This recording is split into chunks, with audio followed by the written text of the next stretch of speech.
نحمده ونصلي على رسوله الكريم اما بعد فاعوذ بالله من الشيطان الرجيم بسم الله الرحمن الرحيم رب اشرح لي صدري ويسر لي امري واحلل عقدة من لساني يفقهوا قولي۔ ناظرین، پروگرام اللہ کے خوبصورت نام کے ساتھ آپ کی خدمت میں حاضر ہیں۔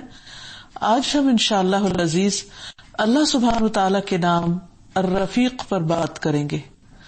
الرفیق رفق یعنی نرمی کرنے والا، مہربانی کرنے والا، آسانی کرنے والا، اپنے کام آہستگی سے کرنے والا، جلد بازی نہ کرنے والا، دوسروں کے ساتھ شفقت اور احسان کا معاملہ کرنے والا، بردباری سے کام لینے والا، جلد سزا نہ دینے والا، یہ ہے ہمارا رب الرفیق جو نہایت مہربان ہے، اپنے بندوں کے اوپر بہت شفقت فرمانے والا ہے۔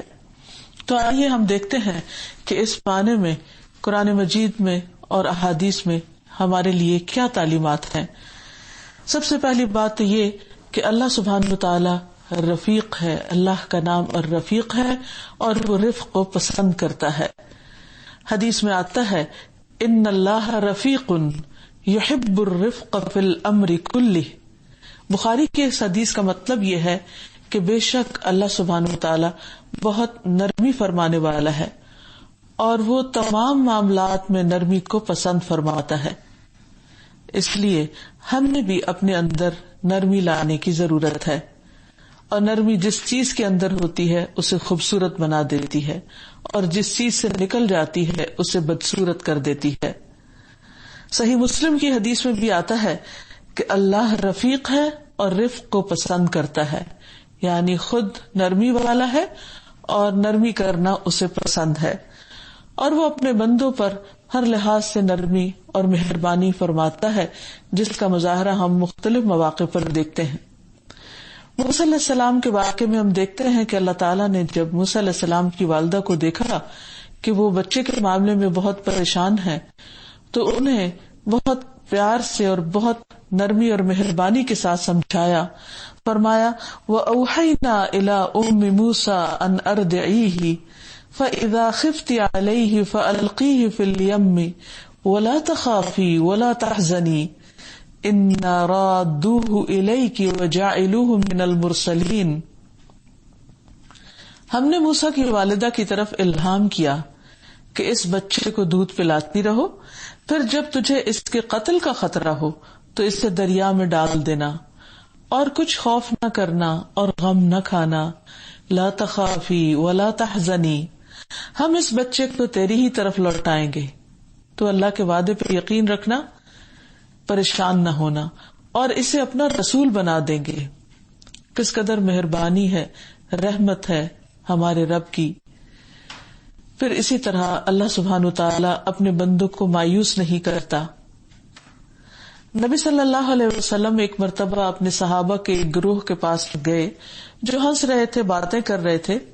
آپ نے فرمایا اس ذات کی قسم جس کے ہاتھ میں میری جان ہے، اگر تم وہ جان لو جو میں جانتا ہوں تو تم ہنستے کم اور روتے زیادہ۔ پھر آپ چلے گئے تو لوگ رونے لگ گئے۔ اللہ تعالیٰ نے آپ کی طرف وحی کی، اے محمد، آپ نے میرے بندوں کو مایوس کیوں کیا؟ تو نبی صلی اللہ علیہ وسلم واپس تشریف لائے اور فرمایا خوش ہو جاؤ، سیدھے رہو اور قریب ہو جاؤ۔ یعنی جب صحابہ رونے لگے اور پریشان ہو گئے تو اللہ سبحانہ وتعالی نے نبی صلی اللہ علیہ وسلم کی طرف پیغام بھیجا کہ وہ انہیں مایوس نہ ہونے دے، یعنی اللہ کی رحمت سے۔ اور حقیقت یہ ہے کہ ایمان امید اور خوف دونوں کے بیچ میں ہے، کیونکہ اگر انسان ہر وقت اللہ سبحانہ وتعالی کی ناراضگی کے ڈر سے پریشان رہے، مایوس رہے، تو زندگی میں کچھ اچھے کام نہیں کر سکتا۔ پھر اسی طرح اللہ سبحانہ وتعالی جب بندوں پر کسی وجہ سے تنگی بھی کرتے ہیں تو اس کے ساتھ آسانی بھی رکھتے ہیں۔ اسی لیے قرآن مجید میں آتا ہے فَإِنَّ مَعَ الْعُسْرِ يُسْرًا، اِنَّ مَعَ الْعُسْرِ يُسْرًا، بس یقیناً تنگی کے ساتھ آسانی بھی ہے، یقیناً تنگی کے ساتھ آسانی بھی ہے، یعنی اللہ سبحانہ و تعالیٰ جب کسی کو کسی تنگی میں مبتلا کرتا ہے تو اس کے ساتھ ہی، یعنی بعد میں نہیں، ساتھ ہی ان مع العسر یسرا، اس کے ساتھ ہی آسانی بھی پیدا کر دیتا ہے. یعنی ایک اعتبار سے وہ معاملہ مشکل نظر آتا ہے لیکن دوسرے اعتبار سے اس میں آسانی ہوتی. مثلاً سفر کرنا ایک مشکل کام ہے، انسان اپنا گھر بار چھوڑتا ہے، اپنی روٹین چھوڑتا ہے، اپنا راحت و آرام چھوڑتا ہے، لیکن اس کے ساتھ ہی اللہ تعالیٰ اس بندے پر کتنا مہربان ہوتا ہے کہ جو بھی اس راستے میں، اگر سفر اچھے مقصد کے لیے ہو تو اس راستے میں کوئی بھی اگر اسے تکلیف پہنچتی ہے تو اس پر اس کے لیے اجر لکھا جاتا ہے، اس سے نمازیں کم کر دی جاتی ہیں، اس کے سنت اور نوافل معاف کر دیے جاتے ہیں، اور فرض بھی آدھے کر دیے جاتے ہیں سوائے مغرب کی نماز کے جو پہلے ہی چھوٹی نماز ہے. اسی طرح روزہ رکھنے سے معافی دے دی جاتی ہے کہ بعد میں رکھ کر گنتی پوری کی جائے. یعنی رمضان میں بھی اگر کوئی سفر کر رہا ہو یا اسی طرح عام دنوں میں اگر کوئی شخص نفلی روزے رکھنے کا عادی ہو تو سفر میں اگر وہ نہیں رکھتا تو بھی اس کا اجر لکھا جاتا ہے. تو یہ تمام چیزیں زندگی کے ہر معاملے میں نظر آتی. اسی طرح ایک شخص اگر بیمار ہوتا ہے تو بظاہر وہ تنگی میں ہے، لیکن اس بیماری کے اپنے بھی کچھ فائدے ہوتے ہیں، جو جسمانی فائدے بھی ہو سکتے ہیں، روحانی فائدے بھی ہو سکتے ہیں. بیماریاں انسان کے اندر نرمی پیدا کرتی ہیں، کمزوری پیدا کرتی ہیں، انسان ان چیزوں کی طرف توجہ کرتا ہے جو عام حالات میں نہیں کر سکتا. اس کے ساتھ ساتھ اس سے عبادات بھی ہلکی کر دی جاتی ہیں. یعنی اگر کوئی شخص کھڑے ہو کر نماز نہیں پڑھ سکتا تو اس کو بیٹھ کر پڑھنے کی رخصت دی جاتی ہے. بیٹھ کر بھی اگر کوئی نہ پڑھ سکے تو لیٹ کر اشاروں سے، یعنی اس کی عبادت میں یا عبادت کے طریقے میں آسانی اور نرمی پیدا کر دی جاتی ہے. تو رسول اللہ صلی اللہ علیہ وسلم نے فرمایا، مدد صبر کے ساتھ ہے اور کشادگی تنگی کے ساتھ ہے، اور بے شک تنگی کے ساتھ آسانی ہے، اور بے شک تنگی کے ساتھ آسانی ہے. پھر اسی طرح یہ ہے کہ بندوں پر جب حالات تنگ ہونے لگتے ہیں تو اللہ تعالیٰ ان کے لیے آسانی پیدا کر دیتا ہے، راہیں کھول دیتا ہے. نبی صلی اللہ علیہ وسلم پر جب مکہ کا قیام بہت مشکل ہو گیا تو آپ کے لیے ہجرت کی اجازت دے دی گئی اور آپ مکہ چھوڑ کر مدینہ کی طرف تشریف لے گئے، جس میں آپ کے لیے ان مشکلات سے نکلنے کا راستہ پیدا ہو گیا، آسانی پیدا ہو گئی. اسی طرح ہم دیکھتے ہیں کہ رات کا اندھیرا جب بہت بڑھ جاتا ہے تو اسی سے پھر صبح کی سحر ہو جاتی ہے، روشنی پھوٹ پڑتی ہے. پھر اسی طرح بندہ جب بعض اوقات انتہائی گھبراہٹ کے عالم میں ہوتا ہے تو اللہ سبحانہ وتعالیٰ اس پر سکینت نازل کر دیتے ہیں، جیسے جنگ احد کے موقع پر صحابہ کرام کے ساتھ ہوا، جیسے غار ثور میں نبی صلی اللہ علیہ وسلم کے ساتھ ہوا، اور جس کو عام انسان بھی اپنی زندگی میں ایکسپیرینس کرتے ہیں. جہاں تک غار ثور کا تعلق ہے تو اللہ سبحانہ وتعالیٰ فرماتے ہیں، ثم انزل اللہ سکینتہ علی رسولہ وعلی المؤمنین وانزل جنودا لم تروها وعذب الذین کفروا وذلک جزاء الکافرین. پھر اللہ نے اپنے رسول پر اور مومنوں پر تسکین نازل فرمائی اور ایسے لشکر اتارے جو تمہیں نظر نہیں آتے تھے، اور کافروں کو سزا دی، اور کافروں کا یہی بدلہ ہے. پھر اسی طرح اللہ سبحانہ وتعالی جو عام طور پر احکامات نازل کرتے ہیں، مثلاً ہوائیں چلتی ہیں یا بارش برستی ہے یا دھوپ نکلتی ہے، تو اس میں بھی آپ دیکھیں کہ آہستگی کے ساتھ چیزیں ہو رہی ہوتی ہیں، اور پھر جب تیز بھی ہوتی ہے، ان میں شدت اور حدت بھی آتی ہے تو وہ بھی فوراً نہیں آتی. مثلا آپ دیکھیے کہ رات دن میں کس طرح تبدیل ہوتی ہے، ایک دم ڈارکنیس سے فل برائٹ سورج ہمارے سامنے نہیں آتا پورا روشن ہو کر، بلکہ پہلے آہستہ آہستہ اندھیرا ختم ہوتا ہے، پھر آہستہ آہستہ روشنی بڑھتی چلی جاتی ہے، اور پھر سورج نکلتا ہے تو اس کی کرنیں بہت نرم سافٹ ہوتی ہیں، پھر آہستہ آہستہ اس میں تیزی آتی، اور پھر وہ بھی ہمیشہ برقرار نہیں رہتی. جو ہی وہ اپنی پیک پر پہنچتا ہے تو اس کا زوال شروع ہو جاتا ہے، پھر اس میں ٹھنڈک آنا شروع ہو جاتی ہے. اور اسی طرح رات کا بھی معاملہ ہے. اسی طرح ہوائیں اللہ سبحانہ وتعالیٰ جو چلاتا ہے اپنے بندوں کے لیے رحمت کے طور پر، عذاب اس کے علاوہ ہے، وہ تو پھر اللہ سبحانہ وتعالیٰ کا غصہ بھی ہوتا ہے ان بندوں کے لیے جن پر وہ ناراض ہوتا ہے. لیکن عمومی طور پر ہم دیکھتے ہیں کہ ہواؤں کے چلنے میں اور بارش کے برسنے میں ایسی سختی اور شدت نہیں ہوتی کہ جو انسانوں کے لیے ناقابل برداشت ہو. پھر اسی طرح اللہ سبحانہ وتعالی کے لیے الرفیق کا لفظ جو استعمال ہوتا ہے وہ ساتھی کے معنوں میں بھی ہوتا ہے. پھر اللہ سبحانہ وتعالی اپنے بندوں کے ساتھ شرعی معاملات میں بھی آسانی فرمانے والا ہے، شفقت کرنے والا ہے، استطاعت سے زیادہ بوجھ نہیں ڈالتا. قرآن پاک میں اللہ تعالیٰ فرماتے ہیں لا یکلف اللہ نفسا الا وسعها. اللہ تعالیٰ کسی شخص پر اس کی استطاعت سے زیادہ بوجھ نہیں ڈالتا. انسان کے کمزور ہونے کی رعایت بھی رکھی گئی ہے کہ انسان کو صرف اتنے ہی احکامات دیے گئے ہیں جن کو وہ واقعی نبھا سکتا ہے یا جن پر وہ عمل کر سکتا ہے. قرآن پاک میں اللہ تعالیٰ فرماتے ہیں یرید اللہ ان یخفف عنکم وخلق الانسان ضعیفا. اللہ چاہتا ہے کہ تم سے بوجھ ہلکا کر دے اور انسان کمزور پیدا کیا گیا ہے. یعنی شریعت کے جتنے بھی احکامات ہیں، نماز، روزہ، حج، زکوٰۃ، ان سب میں آسانی ہے، ایسی مشقت نہیں کہ جو ناقابل برداشت ہو.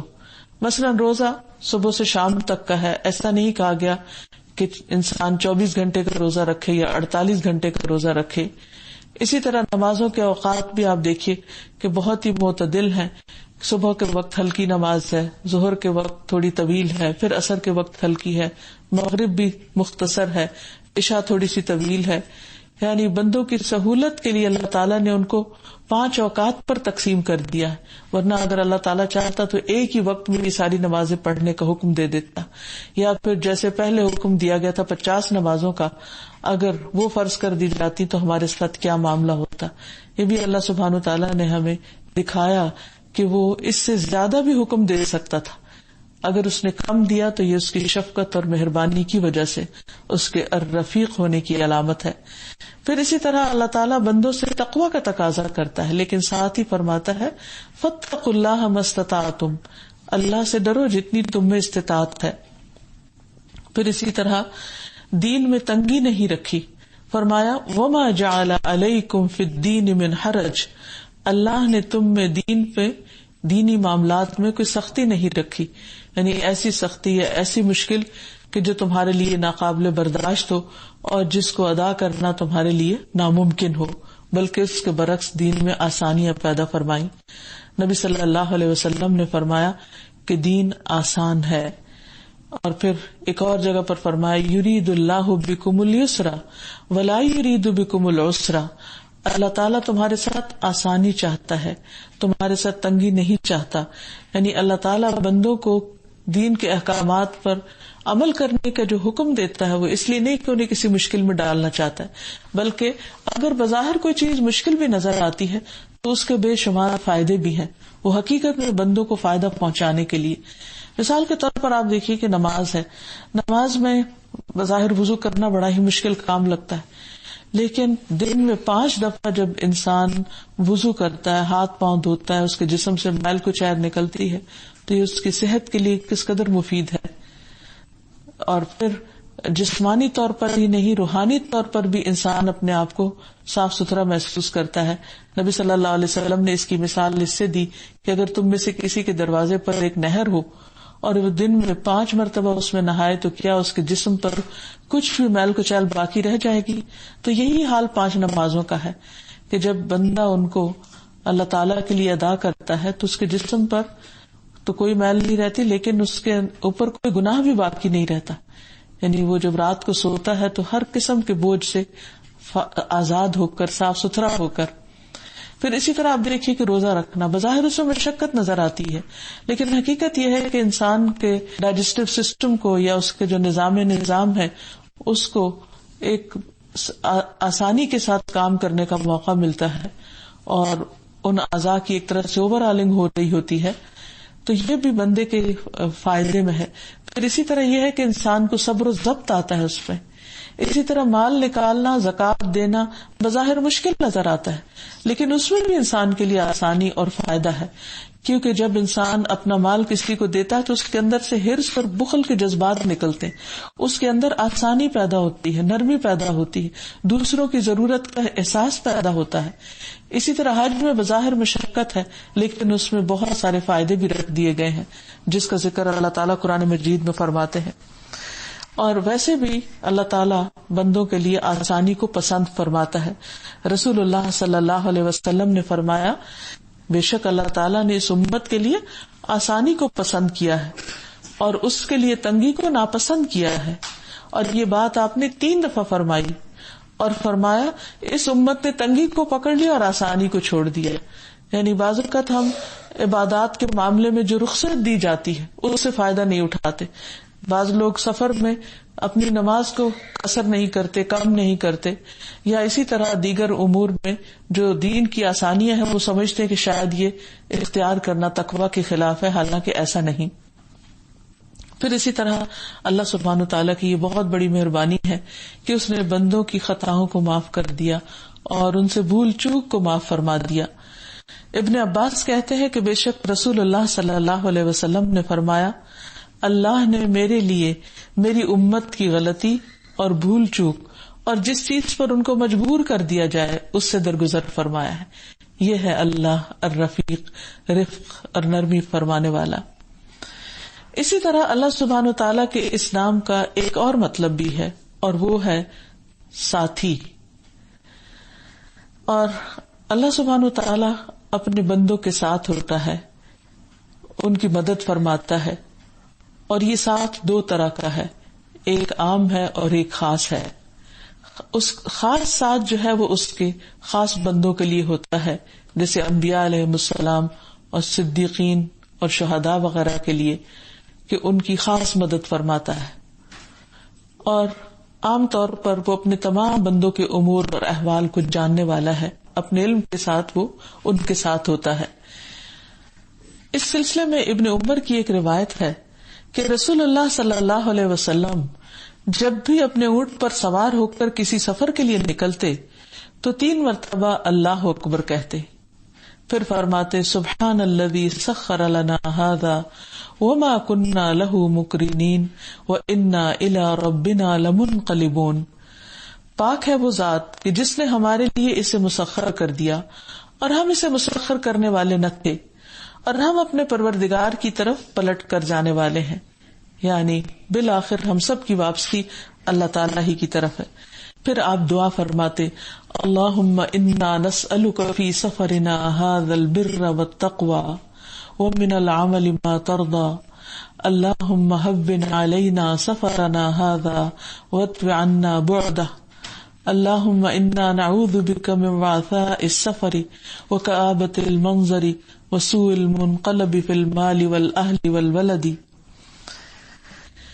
پھر اسی طرح نبی صلی اللہ علیہ وسلم کی وفات کا وقت جب قریب آیا تو اس سلسلے میں حضرت عائشہ فرماتی ہیں کہ رسول اللہ صلی اللہ علیہ وسلم جب تندرست تھے تو فرمایا کہ کسی نبی کی اس وقت تک روح قبض نہیں کی جاتی جب تک جنت میں اس کے رہنے کی جگہ اسے نہ دکھا دی جاتی ہو، پھر اسے دنیا یا آخرت کے لیے اختیار دیا جاتا ہے۔ پھر جب نبی صلی اللہ علیہ وسلم بیمار ہوئے اور آپ کا سر مبارک میری ران پر تھا تو آپ پر تھوڑی دیر کے لیے غشی چھا گئی۔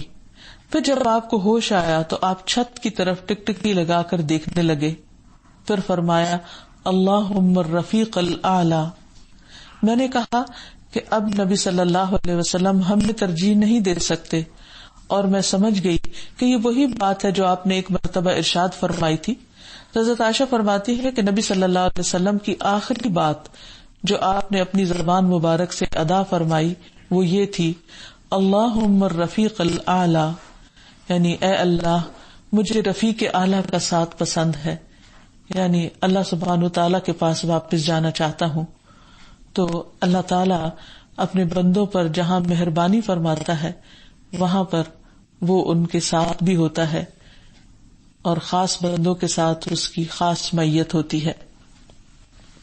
جب ہم اللہ تعالیٰ کی اس صفت کو سمجھ لیں تو پھر ہماری زندگی پر اس کے اثرات مرتب ہونے چاہیے، کس قسم کے، آئیے دیکھتے ہیں کہ سب سے پہلے تو یہ کہ اللہ تعالیٰ اگر ہم پر مہربان ہے تو ہمیں اللہ کی مخلوق پر مہربانی کرنی چاہیے.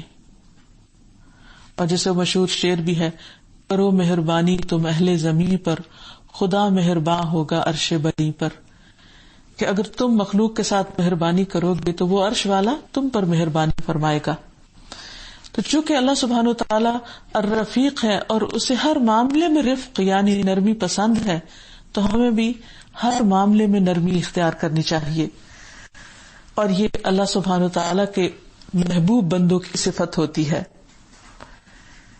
ابو انبا خولانی رسول اللہ صلی اللہ علیہ وسلم کی طرف مرفوعاً بیان کرتے ہیں کہ بلا شبہ اہل زمین میں سے اللہ تعالیٰ کے لیے برتن ہے، یعنی کچھ برتن ہے زمین پر، اور تمہارے پروردگار کے برتن نیک لوگوں کے دل ہیں، اور اسے ان میں سے سب سے زیادہ پسندیدہ وہ ہیں جو نرمی اور شفقت کرنے والے ہیں. یعنی اللہ سبحانہ تعالیٰ کے محبوب بندے ہیں وہ جن کے اندر نرمی کی صفت پائی جاتی ہے. خود نبی صلی اللہ علیہ وسلم کس قدر نرم دل، مہربان اور شفیق تھے. حقیقت یہ ہے کہ نرمی انسان کو جنت میں لے جانے والے کاموں میں سے ہے.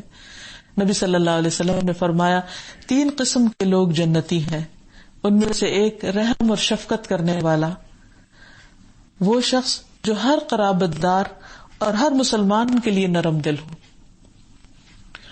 اور یہ نرمی صرف مسلمانوں ہی کے لیے نہیں بلکہ اللہ کی ساری مخلوق کے ساتھ ہونی چاہیے، کیونکہ یہ نرمی اللہ سبحانہ وتعالی کی معافی پانے کا ذریعہ بھی ہے. رسول اللہ صلی اللہ علیہ وسلم نے فرمایا، اللہ نے پہلے لوگوں میں سے ایک شخص کو صرف اس لیے بخش دیا کہ وہ خرید و فروخت میں ادائیگی اور تقاضا کرنے میں بڑا نرم خو تھا. یعنی جب لوگوں کے ساتھ لین دین کرتا تھا تو نرمی سے معاملہ کرتا. اسی طرح اللہ سبحانہ وتعالیٰ ایسے گھرانے کے ساتھ بھلائی کا وعدہ کرتے ہیں کہ جن کے اندر نرمی پائی جاتی ہو. نبی صلی اللہ علیہ وسلم نے فرمایا، جب اللہ تعالیٰ کسی گھرانے کے لوگوں سے خیر اور بھلائی کا ارادہ کرتے ہیں کہ اس کے اوپر خیر نازل کرنی ہے تو ان کے اندر نرمی پیدا فرما دیتے ہیں. آپ صلی اللہ علیہ وسلم نے فرمایا، اے عائشہ، اللہ رفیق ہے اور رفق یعنی نرمی کو پسند کرتا ہے. نرمی کرنے پر اللہ سبحانہ وتعالیٰ اپنے بندوں کو خوب نوازتے ہیں. ایک حدیث کے مطابق اللہ تعالیٰ جس قدر نرمی پر نوازتے ہیں اس کے علاوہ کسی اور چیز پر نہیں نوازتے.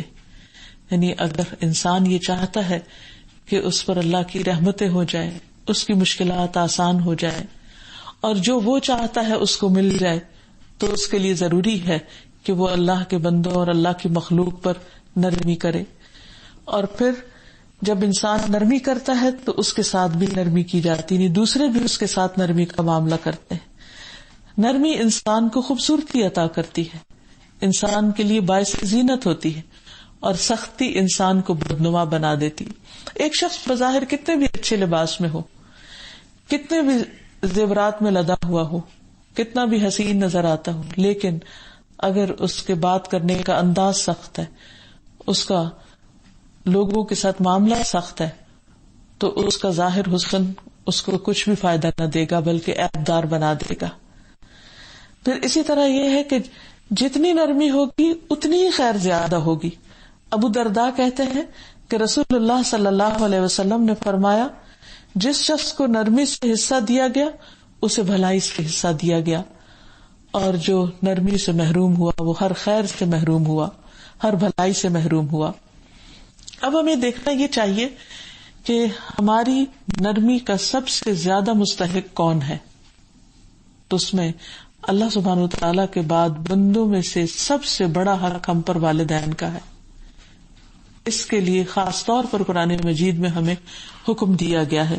ارشاد باری تعالیٰ ہے، وَقَضَىٰ رَبُّكَ أَلَّا تَعْبُدُوا إِلَّا إِيَّاهُ وَبِالْوَالِدَيْنِ إِحْسَانًا إِمَّا يَبْلُغَنَّ عِندَكَ الْكِبَرَ أَحَدُهُمَا أَوْ كِلَاهُمَا فَلَا تَقُل لَّهُمَا أُفٍّ وَلَا تَنْهَرْهُمَا وَقُل لَّهُمَا قَوْلًا كَرِيمًا وَاخْفِضْ لَهُمَا جَنَاحَ الذُّلِّ مِنَ الرَّحْمَةِ وَقُل رَّبِّ ارْحَمْهُمَا كَمَا رَبَّيَانِي صَغِيرًا. آپ کے پروردگار نے فیصلہ کر دیا ہے کہ تم اس کے علاوہ کسی اور کی عبادت نہ کرو اور والدین کے ساتھ بہتر سلوک کرو. اگر ان میں سے کوئی ایک یا دونوں تمہارے سامنے بڑھاپے کی عمر کو پہنچ جائے تو انہیں اف تک نہ کہو، نہ ہی انہیں جھڑکو، اور ان سے بات کرو تو ادب سے بات کرو، اور ان پر رحم کرتے ہوئے انکساری سے ان کے آگے جھکے رہو، اور ان کے حق میں دعا کرو، اے میرے رب ان پر رحم فرما جیسا کہ انہوں نے بچپن میں مجھے پالا تھا، یعنی محبت اور شفقت کے ساتھ. تو انسان کی مہربانی کا سب سے زیادہ مستحق اس کے والدین ہیں، اور والدین میں سے بھی والدہ، ماں. نبی صلی اللہ علیہ وسلم سے ایک شخص نے پوچھا کہ میرے حسن سلوک کا سب سے زیادہ کون مستحق ہے؟ تو آپ نے فرمایا تمہاری ماں. اس نے دوبارہ پوچھا، آپ نے پھر فرمایا تمہاری ماں. اس نے تیسری بار پوچھا، آپ نے پھر یہی جواب دیا کہ تمہاری ماں. اور چوتھی بار آپ نے فرمایا کہ تمہارا باپ. تو اس سے یہ پتہ چلتا ہے کہ والدین میں سے بھی ماں کا درجہ یا ماں کا حق باپ کے مقابلے میں زیادہ ہے.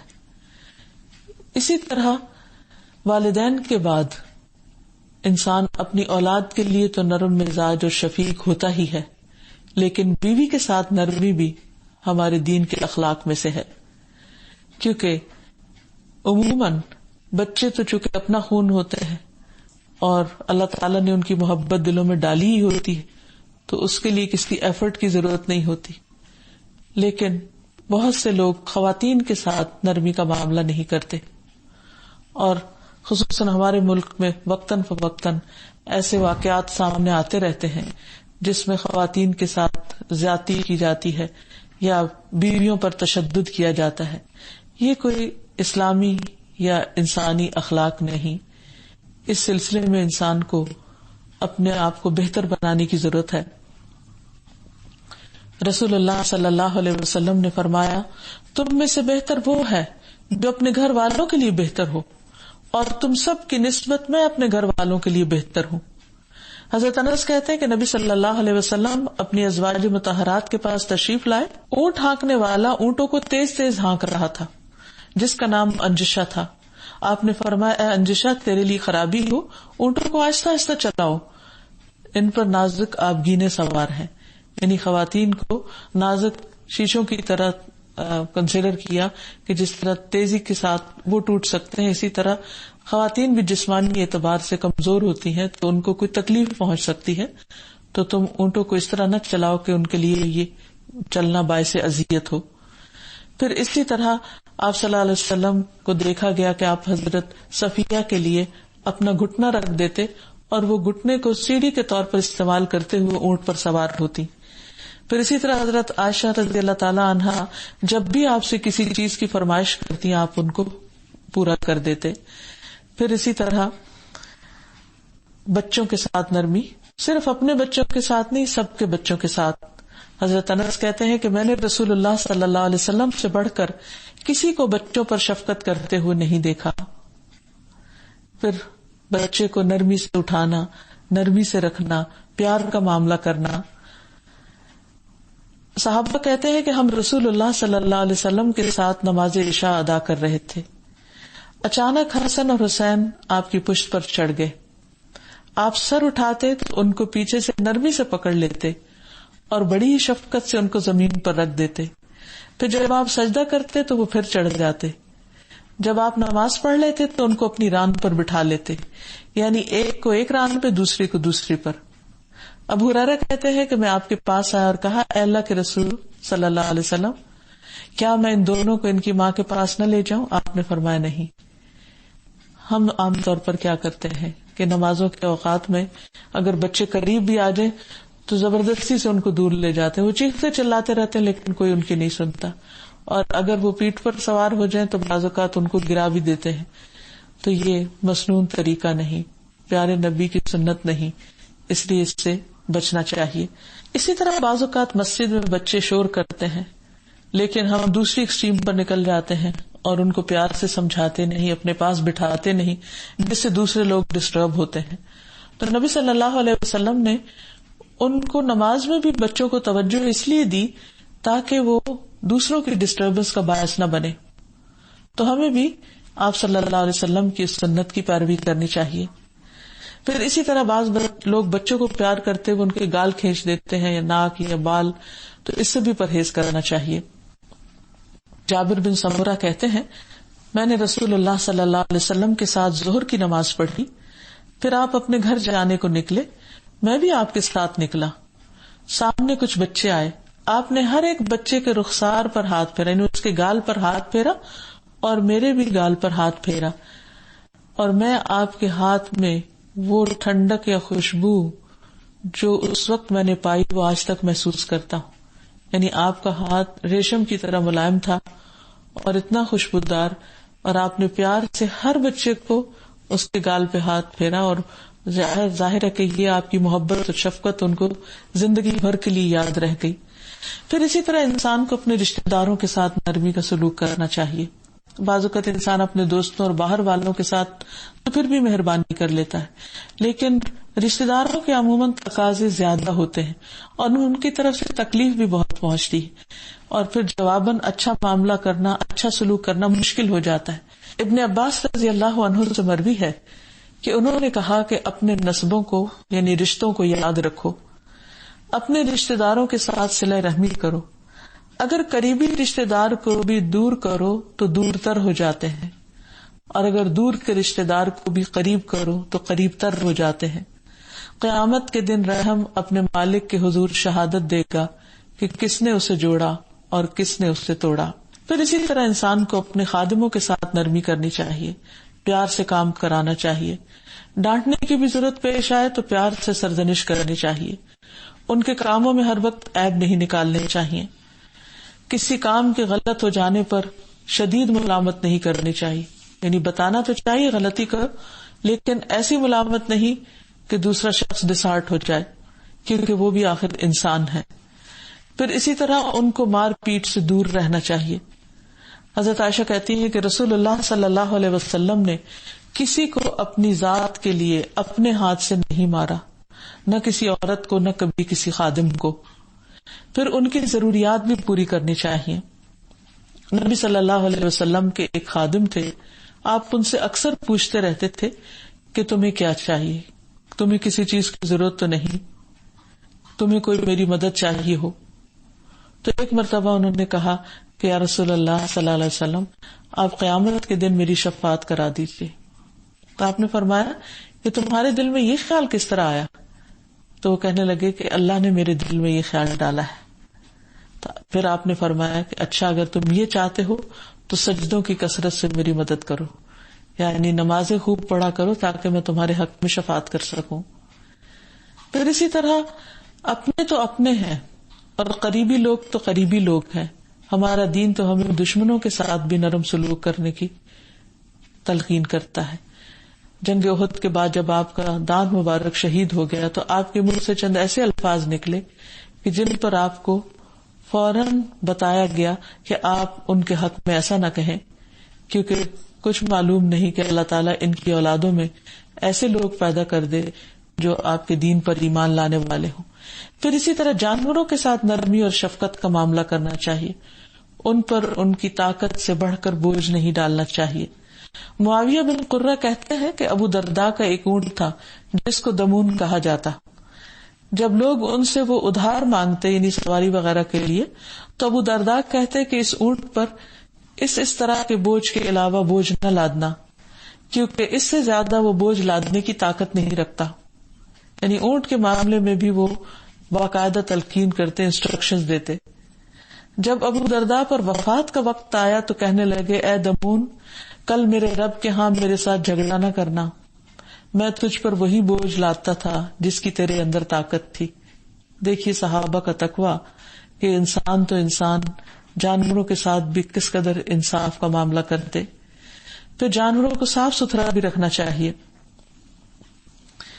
پھر نبی صلی اللہ علیہ وسلم نے ایک مرتبہ گھوڑے کا چہرہ اپنی چادر سے پوچھا.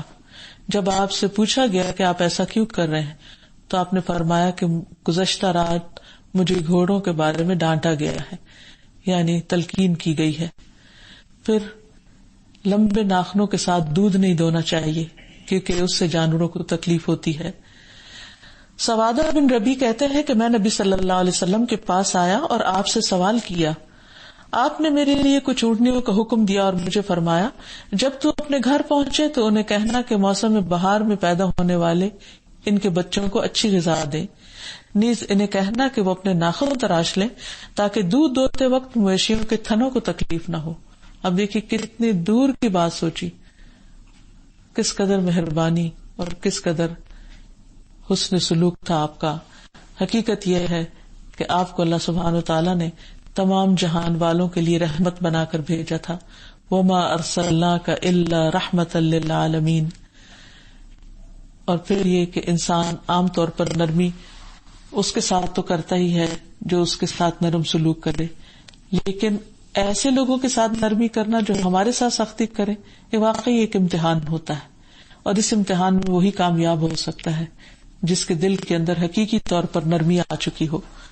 اس لیے انسان اپنی بھلائی کے لیے، اپنے فائدے کے لیے، اور یہ بھلائی صرف آخرت کی نہیں، دنیا کی بھی بھلائی اور دنیا کے بھی فائدے کے لیے اپنے اندر کوشش کر کے نرمی لائے اور سختی کے مواقع اور سختی کے طریقوں سے بچے.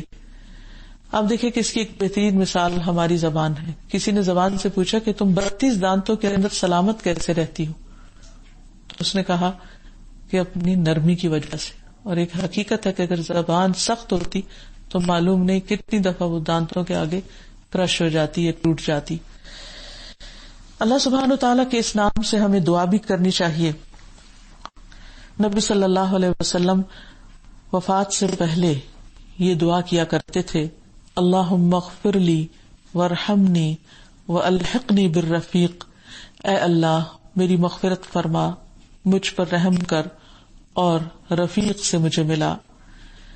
نبی صلی اللہ علیہ وسلم نے نرمی کرنے والے کے لیے دعا بھی کی ہے، اللہم من ولی من امر امتی شیئا فشق علیہم فاشقق علیہ ومن ولی من امر امتی شیئا فرفق بہم فرفق بہ.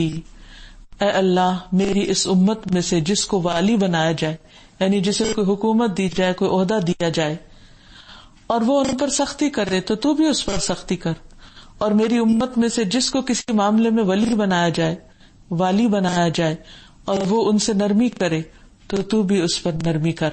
تو بہرحال اللہ سبحانہ تعالیٰ نرمی فرمانے والا ہے، لہذا ہمیں دوسروں کے لیے نرم مزاج ہونے کی ضرورت ہے. اور اگر ہم پر کوئی سختی کر رہا ہو تو اللہ سبحانہ تعالیٰ سے یا رفیق کہہ کر دعا کرنی چاہیے. اللہ تعالیٰ ہم سب کے حالات کو درست فرما دے اور ہمارے معاملات کو آسان کر دے. وآخر دعوانا ان الحمد للہ رب العالمین. سبحانک اللہم وبحمدک اشہد ان لا الہ الا انت استغفرک واتوب